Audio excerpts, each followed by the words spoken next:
Oh, that means he likes me. It's because I'm taking, like, the bare minimum of interest by asking, so, do you like flowers?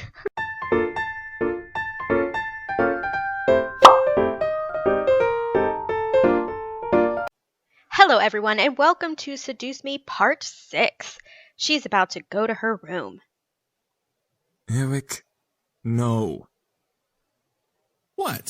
I wasn't going to do anything. Yes, he was. Oh, Damien's calling him out with that mind reading. As soon as I got into my room, a wave of exhaustion hit me. Why am I so tired all of a sudden? I just woke up from that nap. Finally, I decided to change into my pajamas and head to bed. Hopefully tomorrow would be better. 3 days of surprises in a row would kill me. With that in my mind, I drifted to sleep, embracing the darkness of slumber. You fucking pretty boys think you're all that, huh? Well, save that to the end of my pistol. What? Oh my god. Did someone break in? Huh? What's going on? I couldn't move my body. I felt like I was tied up, and I couldn't see anything beyond the darkness that surrounded me. Yet I could hear the sounds of a heated argument coming at me from all directions. Oh my god! Move and she gets it. Calm down, dude! Let her go! Matthew? Come on, chicken shit. Fight us like a real man. Like you scare me, Sam. Come on. Take one step. I dare ya. They know their names. They know each other. They have a history. Why can't I see? Stay away from her, Malix! Alex. Dun dun And dun. what are you gonna do, nerd boy? Rude. Suddenly, I felt myself pulled to one side and arms wrapped around my body protectively. I've got you. Don't worry. Oh, great. Eric's got me. Yeah. Huh? Eric? As I was held in a tight embrace, I felt the world around me once again settle into a low, peaceful hum. The hostility of the dream before had faded into black as the arms around me rocked me comfortingly. Wait, what's his power? Do we know? We know that Damien can read minds. Do we even know anybody else's? Oh yeah, Matthew can make little animals or whatever. Okay. Slowly, though, my eyes fluttered open and I looked up at the person holding me. Damien? Wait, what? I thought Eric... Okay, I don't know. Whatever. I stared into the eyes of Damien. His face was painted with worry and concern, and I knew he must have seen my dream. It was a dream? What? Okay, why did I dream of Eric holding me, though? You can't control your dreams. Okay. Oh, well, I guess you're right. Are you okay? But, yeah. Yeah, I'm fine. Thank you. What time is it? Was it a premonition? Was it like a looking into the future kind of deal? It's 9 a.m. James and I were making breakfast when well... Don't I have school? It's 9 a.m. You can't control your mind reading? No, not yet at least. I hope to learn eventually, though. Is everything alright? That sounds exhausting. Imagine having to hear everybody's thoughts all the time. Huh? Yeah, I'm alright. That's good. I'm assuming you had a nightmare. Yes, I'm sorry for disturbing you both. You didn't disturb us, miss. Besides, we'd rather make sure you're okay before anything. Oh, thank you. Now, why don't you come downstairs with us and have some breakfast? I'm sure some nice food will take your mind off of what you dreamt of. Yeah, food. Food always helps. It was embarrassing to be the damsel in distress once again. You're not a damsel in distress. You had a bad dream. But I felt rather happy that James and Damien were concerned for me, despite only knowing me for a short time. I wasn't sure if it was just courtesy or if they were genuinely concerned. I couldn't exactly read their minds. Ha ha ha, like Damien can. All right. The two boys led me back to the dining room where the smell of bacon and eggs danced in the air. The smell wafted from the kitchen and made its way into the room, making my stomach growl in need. Breakfast smells good. We should be done with breakfast soon. If you want to sit down at the table, you can. I nodded before sitting down. As I sat down, however, my mind drifted back to the dream I had. That feeling of hostility around me made my body shudder instinctively, even though I knew it wasn't real. However, as my eyes closed, I felt a hand place itself on top of my head, breaking me out of my thoughts. Huh? Morning. You alright? Yeah, I'm fine. Sam, the owner of the hand on my head, raised an eyebrow at me before rustling my hair and moving away to sit down at the table. He then barked toward the kitchen where James was working.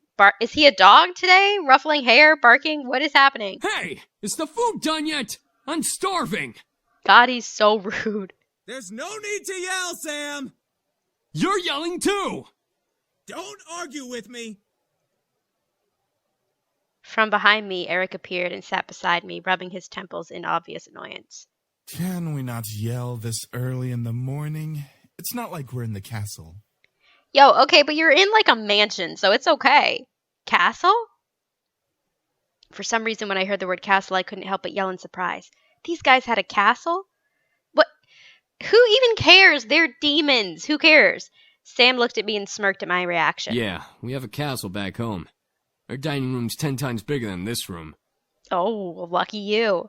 And wouldn't it be logical to not yell? Whatever. Soon James and Damien appeared, hands full of plates that carried bacon, eggs, toast, and waffles. Ooh, waffles. They placed the plates down by each seat before seating themselves. My favorite. Finally. Thank you for the breakfast. It looks amazing. It's our pleasure. Her phone! Hello? Hey, good morning. Guess who's at your door right now? Ah! Right on cue, there was a knock from the lobby door. My heart stopped. Suzu and Naomi were here. What are they going to think about the demons? I'll get it. My heart quickly began to pound in my chest. Matthew was in the lobby, and he'd get to the door first. I instantly jumped out of my chair and rushed out of the dining room. As I passed through the archway between the dining room and lobby, I saw Matthew reach his hand for the brass door handle, causing the world to go into slow motion. Matthew, don't! But before my words could reach his ears, Matthew had opened the door and revealed the surprised faces of Naomi and Suzu.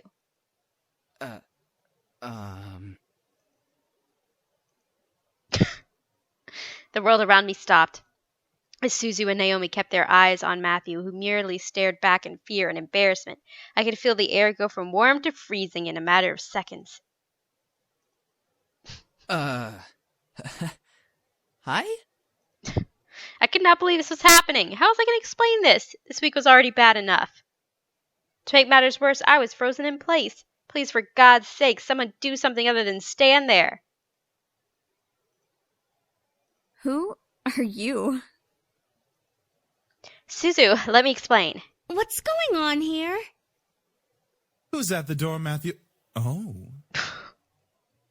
Soon the other incubi appeared in the lobby with us. The situation was not getting pretty. I had to think fast. They're my brothers. They're in your head. They're visitors. They're in your head. You're just imagining them. Then why did one of them open the door? Yeah, that doesn't make any sense. It was no use. There was no time to lie to them. I felt helpless. Then I felt a hand on my shoulder and felt the tension ease. I felt the tension in my body almost fade away. I turned my head to see James smile at me before stepping in front of me. We must apologize, ladies. We know the situation must be confusing for everyone. Let's take this to the dining room and we'll explain everything. I stared at James wide-eyed. Was he going to tell them who they were? Everything seemed surreal. Before I knew it, I was led to the dining room along with Suzu and Naomi and sat across from their confused gazes. As Naomi and Suzu sat down, Eric and Matthew placed their untouched plates of food in front of them, surprising their guests. Whoa, this looks amazing! Thank you! Our pleasure, ladies. We hope you enjoy your meals. Make sure you dig in. I looked at Naomi and Suzu as they began to eat, visibly enjoying every bite they placed in their mouths. Hopefully the food would ease their minds for whatever James wanted to reveal. As Naomi and Suzu ate their impromptu meals, James and the other boys stood behind my chair, making me grow more red in the face. So, Anderson, are you gonna tell us what's going on? Well, you see, Gently, James placed a hand on my shoulder again, signaling me to just eat my food. As I began to eat, he spoke to Naomi and Suzu. We are Miss Anderson's house servants. We were hired by her late grandfather to help around the mansion, but since he has passed, we now assist Miss Anderson with living on her own.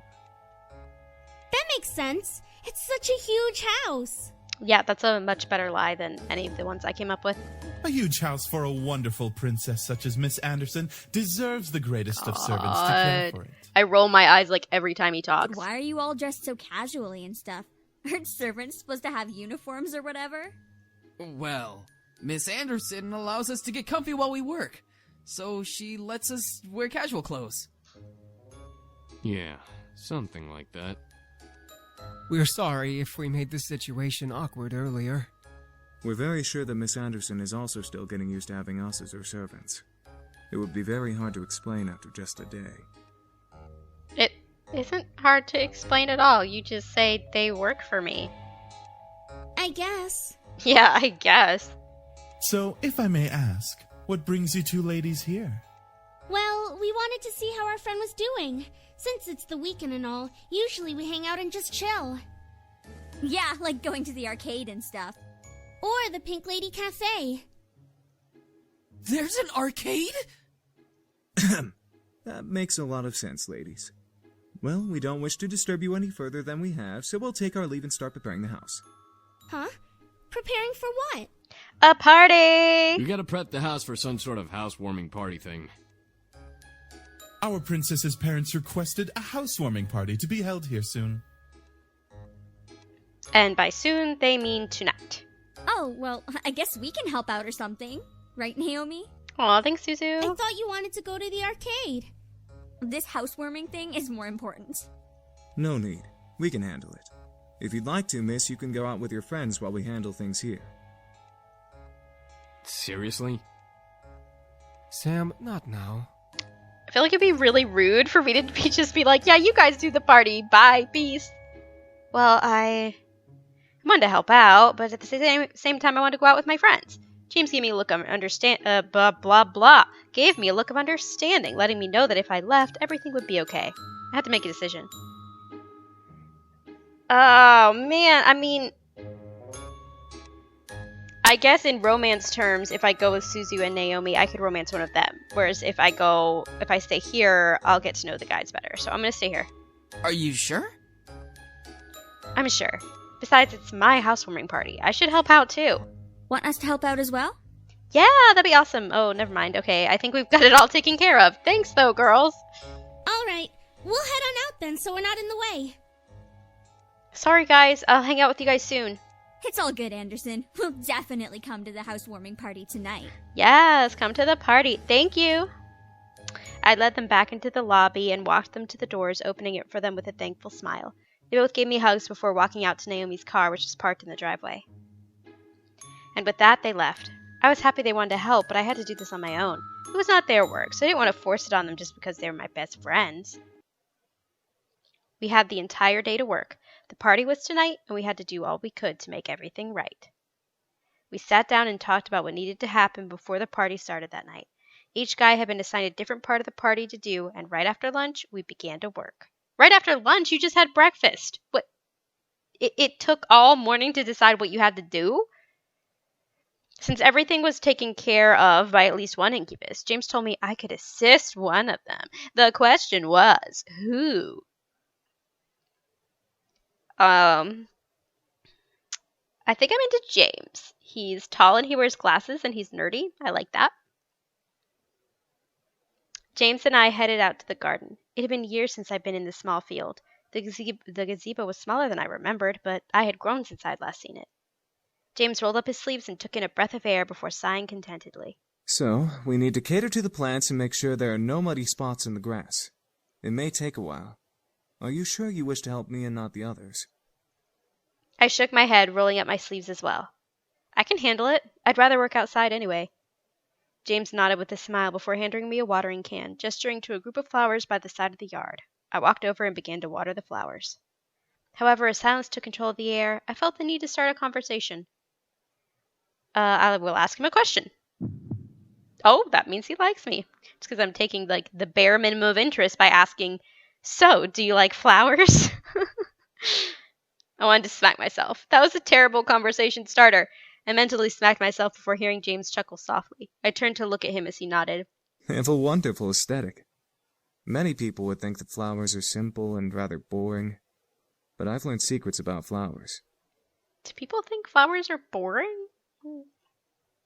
Secrets about flowers? What, like a special way to water them or something? You could say that. There are right and wrong ways to water flowers. Can you show me? James gave a small smirk before walking over and standing behind me. I instantly blushed as he brought his arms underneath mine, guiding my watering can. Oh, so romantic.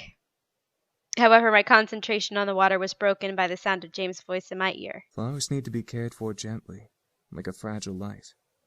Too much power and they'll break, but too little and they'll wither and fade away. It's like caring for a pet or a loved one. A loved one. For some reason, those 3 words echoed in my head. James continued to guide my watering can, using gentle hands to lead my arms and my body. It was almost like a dance. Eventually, he let go and stepped away from me. I turned to him as he simply smiled at me before returning to his work. I felt my face with my hand, feeling the extreme warmth before shaking my head and continued to water the remaining plants. Whew, is such a sexy watering experience! The hour of the house party had arrived. Oh, okay, that's the end of our little date. Okay, well, I'm just going to stop right here because we don't want to get into the party yet. Party's going to be next episode. So thank you for watching, and I will see you next time. Bye!